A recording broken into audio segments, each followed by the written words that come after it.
Saat kemudian laba berjalan ini mengalami peningkatan sebesar 1,37 triliun menjadi 1,76 triliun. Ada peningkatan 28,92%. Itu yang konvensional. Kemudian yang syariah juga menunjukkan tren peningkatan. Tapi sayangnya juga NPF atau non-performing financing atau pembiayaan bermasalah juga meningkat. Jadi total aset dari 2,89 T di Oktober 2020 itu meningkat 7,01% menjadi 3,1 T. Pembiayaan dari 2,47 T meningkat 11,52% menjadi 2,76 triliun. Kemudian DPK 2,61 triliun meningkat 9,48% jadi 2,86 triliun. Sayangnya tadi NPF juga meningkat dari 2,66% meningkat 0,07% jadi 2,73%. Laba berjalan meningkat sebesar 17,93% dari 104,14 miliar menjadi 122,81 miliar. Jadi kalau kita lihat kinerja dari bank umum baik konvensional maupun syariah masih menunjukkan tren yang baik. Kemudian BPR, nah BPR kita tuh ada 21 BPR di wilayah 3 Cirebon. Itu sebagian besar indikator menunjukkan peningkatan, cuma memang di NPL dan laba berjalan ya kinerjanya sedikit menurun ya. Kalau ini mungkin labanya miliar kali ya, atau memang 2,47 triliun miliar ya. Nah, kadang mungkin asetnya 3,13, namanya itu semua orang mau tuh bisnis gitu kan 100%. Oke, asetnya dari 3,13 triliun meningkat 9,85% jadi 3,44 triliun. Kredit 2,41 triliun meningkat 5,38% jadi 2,54 triliun. DPK juga mengalami peningkatan 13,09% dari 2,19 triliun menjadi 2,48 triliun. NPL memburuk ya, meningkat ini 10,29% jadi 10,57%. Ini jadi PR kita bagaimana nanti supaya bisa diturunkan ini NPL. Laba berjalan turun 10,4% dari 2,47 miliar menjadi 2,22 miliar. Tapi dicek lagi ya. Kalau miliar juga terlalu kecil sih sebetulnya. Miliar ya. Semacam penjelasan kenapa tingkat kredit masih bagus dan juga NPL juga masih relatif baik gitu. Itu untuk perusahaan pembiayaan seperti leasing gitu ya. Itu terdapat 127.712 debitur yang direstrukturisasi atau lebih kurang sebesar 3,441 triliun. Jadi cukup besar. Kalau tadi saya baca data itu kalau untuk total pembiayaan perusahaan pembiayaan itu sebesar 5,33 triliun. Jadi kalau 3,44 di restruk berarti itu hampir 65% yang di restrukturisasi. Adapun yang mengajukan pengajuan untuk restrukturisasi adalah sebesar 139.334 debitur dan yang jumlah nominal 3,749 triliun. Ini hampir 90% lah yang disetujui. Jadi dari 100% debitur yang mengajukan restrukturisasi tersebut itu sebagian besar disetujui oleh perusahaan pembiayaan. Kemudian untuk BPR ini data 30 November yang tadi perusahaan pembiayaan data 26 November ya. Jadi kita memang upayakan data yang terakhir gitu yang kita bisa collect. Ini untuk BPR dari 3.547 ada 3.547 debitur, 90,5% debitur UMKM dan yang dengan nominal 171,38 miliar yang direstrukturisasi.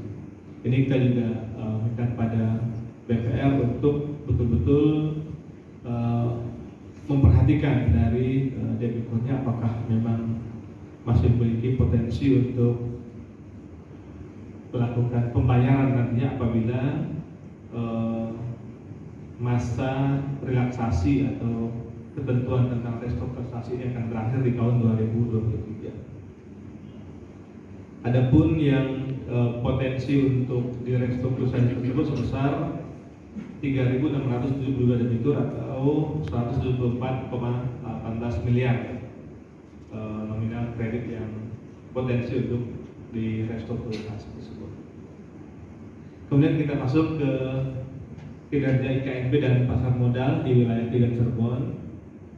Ini kita masuk dulu yang di atas dulu ya. Nah, ini yang saya sampaikan tadi.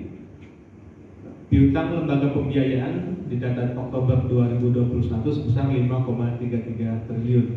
Nah, kalau kita lihat kembali ke sebelumnya bahwa 3,44 triliun di restrukturisasi, berarti lebih kurang 65% yang debitur dan usaha pembiayaan tersebut yang mengajukan permohonan, tapi bukan mengajukan ya, yang telah disetujui untuk direstrukturisasi. Kemudian asuransi, jadi premi asuransi umum sebesar 182,76 miliar dan untuk asuransi jiwa sebesar 744,4 miliar dan klaimnya untuk asuransi umum sebesar 66,61 miliar dan asuransi jiwa 538 miliar. Jadi cukup besar ya untuk klaimnya dibandingkan dengan preminya ini. Kemudian untuk pasar modal, di bidang pasar modal dan juga menunjukkan progres yang baik, yaitu jumlah kepemilikan saham di wilayah 3 Cirebon data Oktober 2021 itu sebesar 1,43 triliun. Kemudian jumlah investornya sebanyak 52.688 investor.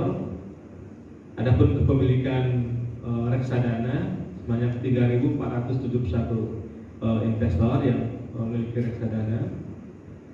Kemudian kita juga sudah bekerja sama dengan kampus-kampus yang ada di Cirebon dan juga di luar Cirebon di wilayah 3 Ciayu Majakuni. Ada 6 universitas yang telah memiliki galeri investasi Bursa Efek Indonesia atau GBI, dan ini juga merupakan salah satu upaya kita untuk mendorong peningkatan dan juga pemahaman dari pasar modal di kampus-kampus dan dari masyarakat. Dan ini juga mendapatkan sambutan yang baik dari Sivitas Akademika karena mereka juga sekarang memiliki alternatif untuk berinvestasi, yaitu di saham atau reksadana. Karena di pasar modal itu tidak hanya saham, tapi juga banyak hal-hal lain atau investasi lain yang bisa dipilih di sana. Kemudian juga kita ada lembaga keuangan mikro dan juga ada bank wakaf mikro. Nah ini yang segmen yang paling bawah ini ya, segmen paling bawah kecil-kecil. Itu terlihat dari jumlah dana pihak ketiganya untuk LKM itu ada 30,71 miliar di lembaga keuangan mikro dan pembiayaannya sebesar 42,26 miliar. Jadi lebih besar pembiayaannya dibandingkan dengan dana yang ada yang diterima. Jadi ada modal sendiri yang disalurkan untuk pembiayaan. Kemudian untuk bank wakaf mikro itu ada pembiayaan itu sebesar 452,6 juta rupiah dengan disalurkan kepada 268 nasabah. Jadi di wilayah kita ini ada 2 bank wakaf mikro yang ada di Buntet dan di Kempek. Ada 2 bank wakaf mikro dan memang ini pembiayaannya kecil-kecil, 1 juta maksimal 3 juta. Sehingga jumlahnya memang relatif kecil, tapi ini bagi masyarakat khususnya kalangan sektor mikro itu sangat membantu sekali. Nah ini kita masuk ke bidang edukasi dan perlindungan konsumen yang di bawah di bawah Mas B. Ini kalau kita bicara tentang pengaduan, ini jumlahnya cukup banyak ya. Untuk pengaduan itu ada lebih kurang 63 pengaduan dari Januari sampai November 2021. Yang kita rinci itu untuk di bank itu ada 23 pengaduan, jadi bank paling banyak. Kemudian perusahaan pembiayaan menyusul dengan 20, pengaduan, kemudian asuransi 9, BPR 7, dan lain-lainnya mungkin seperti pinjol atau fintech segala macam itu ada 4. Jadi kalau misalnya kita gabung bank itu, bank umum dan BPR itu jadi 30 ya, 30 jadi mungkin sekitar 50% di bank. Tapi di pusat pembiayaan juga cukup banyak, ada 20, asuransi 9, dan lainnya 4. Kemudian itu yang melalui surat ya. Sedangkan yang melalui telepon ada 625 pengaduan. Yang pertama itu menyangkut SLIK sebanyak 233 atau 37,28%. Kemudian IKNB ada 94, ini kebalik ya angkanya, harusnya Bank Du ya. IKNB 94 atau 15,04%, kemudian Bank 137 pengaduan. Fintech ilegal ini juga sangat banyak ya. Itu ada 78 pengaduan terkait fintech ilegal atau pinjol ilegal. Kemudian yang legal, ada juga pengaduan yang ilegal mungkin karena ya seperti bank lah ya, kan ada hal yang mungkin perlu diluruskan. Ada 40 pengaduan yang terkait dengan fintech ilegal, kemudian pasal modal 7 dan yang lain-lain sebanyak 36. Adapun jumlah permintaan SLIK dari Januari sampai dengan 14 Desember 2021 itu sebanyak 6.242